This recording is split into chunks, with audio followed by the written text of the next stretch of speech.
60만 대군 전체가 네만이라고 하는 강을 건넌 건 아니고요. 러시아와 그 러시아 외의 국가의 국경선인 네만강을 건넌 건 40만에서 50만 사이일 것으로 추정되고 있습니다.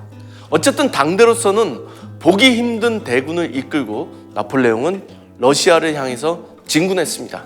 그리고 그의 목표는 러시아의 오랜 수도였던 모스크바였죠. 모스크바를 전략적 목표로 삼은 것 자체가 나폴레옹의 실수였다는 얘기도 있습니다. 이 전쟁을 시작함에 앞서서 수많은 참모들이, 수많은 장군들이 이 원정을 반대했습니다. 그 당시에 병참 기술, 교통통신의 기술로 봤을 때 모스크바까지의 길은 너무나 멀고 험했고 예측 불가능했고 러시아의 자연은 너무나 인간에게 가혹했기 때문인 겁니다. 러시아에 살지 않는 사람들은 도저히 러시아의 그 추위를 견뎌낼 수 없을 거다.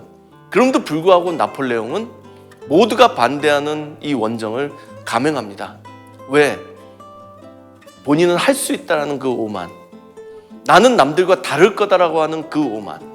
그러나 역사는 나폴레옹도 다르지 않았다는 것을 다른 사람들과 증명합니다. 그의 원정은 정말로 길었고 힘들었고 처참했고 다행스럽게 모스크바를 정복했지만 그때는 이미 늦었고 더 중요한 건 러시아 황제의 생각은 나폴레옹의 생각과 달랐다는 겁니다. 나폴레옹은 모스크바를 정복하면 러시아 황제가 항복할 거라고 생각했어요. 그러나 러시아 황제는 나라를 지키고 자신을 살리기 위해서 모스크바라고 하는 그 상징적인 도시, 그 러시아의 역사와도 같은 도시를 기꺼이 포기할 준비가 돼 있었던 겁니다. 결국은 더 많은 것을 잃을 각오를 한 사람이 이길 수밖에 없는 거죠. 나폴레옹은 그러면서 헛다리를 짚은 겁니다. 군대가 많다라는 것은 꼭 장점이 아닙니다. 나폴레옹은 러시아 원정 이전에 이렇게 많은 군대를 이끌고 싸워본 적이 없어요. 6만, 7만도 큰 군대입니다. 나폴레옹 정도의 천재라면 6만 정도 되는 군인을 가지고 뭐든지 할 수 있었어요. 그는 자기의 위력을 과시하고 싶었던 겁니다. 그는 뒤에 있는 적들을 남겨두고 싶지 않았던 거예요. 그러니까 적들의 군대까지 다 데리고 온 겁니다. 군대가 많다는 건 먹여 살려야 될 입이 많다는 거죠. 그러나 그 당시에 그 많은 군대를 제대로 먹여 살릴 식량은 어디에도 없었습니다. 결국 나폴레옹의 모스크바 원정은 말 그대로 처참한 실패로 끝나고 맙니다.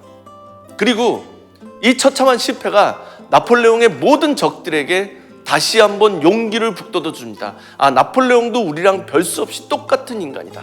그래서 그 전에는 나폴레옹에게 굴복했던 오스트리아, 프로이센을 비롯한 수많은 국가들이 다 모여서 손을 잡습니다. 나폴레옹 한 사람을 상대로. 그들은 독일의 라이프치히라는 곳에서 결정적인 전투를 벌이죠. 이 전투는 나폴레옹에게 있어서 정말로 중요했습니다. 반드시 이겨야만 하는 전투. 그래서 그가 여전히 살아있다는 걸 보여줘야 되는 전투. 그 결과로 동맹을 깨트려야 하는 전투. 그러나 비겼습니다. 그리고 나폴레옹은 후퇴했습니다. 이기지 못했다는 게 곧 나폴레옹의 패배였습니다. 이제 나폴레옹의 전쟁터는 프랑스 안으로 줄어들었습니다. 이제 나폴레옹의 적들은 프랑스의 국경선을 향해서 물밀듯이 쇄도하기 시작했습니다. 나폴레옹은 어떻게 그렇게 오랜 세월 동안 전쟁을 지속할 수 있었을까? 히틀러는 2차 세계대전 때 어떻게 그렇게 4년이라는 시간 동안 독일 국민 전체를 자기 편으로 삼아서 그 전쟁을 이끌어갈 수 있었을까? 전쟁터가 독일이 아니었기 때문에. 자기 나라에서 전쟁을 하지 않으면 사실은 국민들이 크게 타격을 받지 않습니다. 승전 소식을 들으면서 환호하면 되는 거니까. 나폴레옹도 마찬가지입니다. 그 오랜 세월 동안 전투를 끊임없이 계속할 수 있었던 것은 전쟁터가 언제나 프랑스 밖이었기 때문에, 스페인이고 오스트리아고 독일이고 러시아이기 때문에 가능했던 겁니다. 그러나 그 적들이 프랑스 안으로 쳐들어왔을 때 프랑스 국민들의 의지는 순식간에 꺾이고 그들은 이제 평화를 부르짖게 되는 겁니다.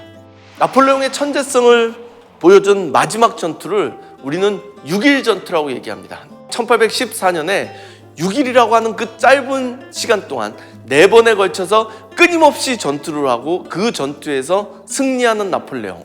거대한 군대를 이끈 게 아니라 정말로 보잘것없는 작은 군대를 이끌고 전력을 다해서 싸움으로써 나폴레옹은 여전히 그가 천재라는 것을 증명해 보입니다. 그렇지만 국민들에게 나폴레옹의 천재성은 이제 더 이상 중요하지 않았습니다. 파리 시민들과 나폴레옹 때문에 그 자리에 올라갔던 수많은 귀족들과 고위 장군들, 관료들이 모두 나폴레옹을 배신하고 협상을 맺습니다. 프랑스의 적과. 그리고 나폴레옹은 뽕땡블루에서 퇴위하게 됩니다. 모든 것을 다 잃게 되는 거죠. 아이러니한 건 나폴레옹의 가족들도 모두 나폴레옹을 버렸다라는 겁니다. 권력은 그만큼 비정한 거죠. 그리고 나폴레옹은 엘바 섬으로 끌려갑니다. 그렇지만 엘바 섬은 이탈리아에 있기 때문에 굉장히 프랑스하고도 가까웠어요. 그 이후에 왕정복고가 되고 왕정복고가 시덥지 않았기 때문에 이 나폴레옹이라고 하는 사람은 엘바 섬을 탈출해서 다시 파리에 입성하게 됩니다. 그 유명한 백일천하의 시대가 펼쳐지는 거죠. 백일천하에서 나폴레옹의 제일 중요한 핵심은 이런 겁니다. 적들이 다시 뭉치기 전에 빨리 승기를 잡아야 된다. 그래서 그는 군대를 이끌고 벨기에 쪽으로 쳐들어갑니다. 벨기에를 통해서 네덜란드와 독일을 무력화시킴으로써 실질적으로 자기의 권력을 다시 다지는 시간이 필요했던 거죠. 운명의 전투는 1815년 6월 18일 날 오늘날 벨기에 브뤼셀 남쪽에 있는 워털루라는 곳에서 벌어집니다. 모든 군대가 다 합쳐지지 않았기 때문에 나폴레옹의 적은 영국과 프로이센 그리고 약간의 네덜란드 군대가 전부였습니다. 그러나 그 전투에서 나폴레옹은 집니다. 웰링턴 공작. 넬슨과 더불어 영국을 살린 나폴레옹을 꺾은 위대한 장군이죠. 그리고 프로이센의 블리어 장군. 이 두 사람이 나폴레옹을 꺾었습니다. 이 두 사람이 잘해서 이긴 걸까요? 아니요. 나폴레옹이 잘 못해서 진 겁니다. 이때는 이미 나폴레옹도 예전의 나폴레옹이 아니었던 거죠. 이 화려한 전쟁터에서 나폴레옹은 졌고 어딘가로 도망갈 수밖에 없는 상황이 됐습니다. 그때 나폴레옹은 본인의 친필로 영국 왕에게 편지를 씁니다. 우리나라를 분열시키고 있는 도당과 열강의 원한으로 인해 나의 정치 생명은 끝이 났다.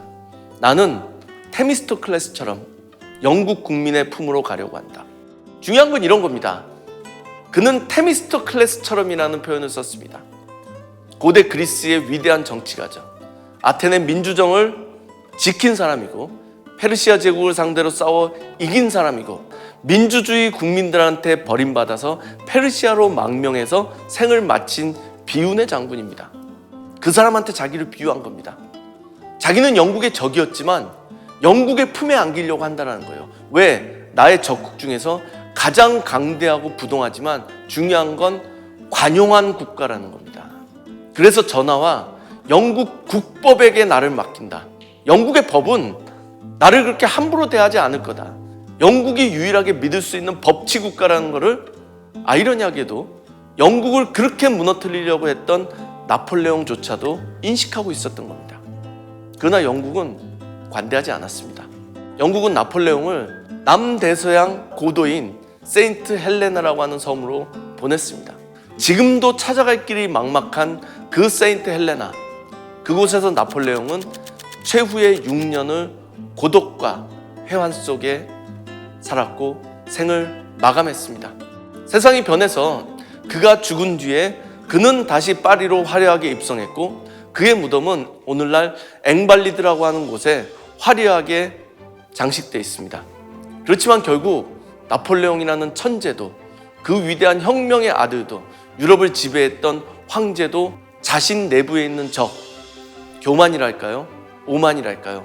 그것으로부터 자기를 지켜내지는 못했습니다.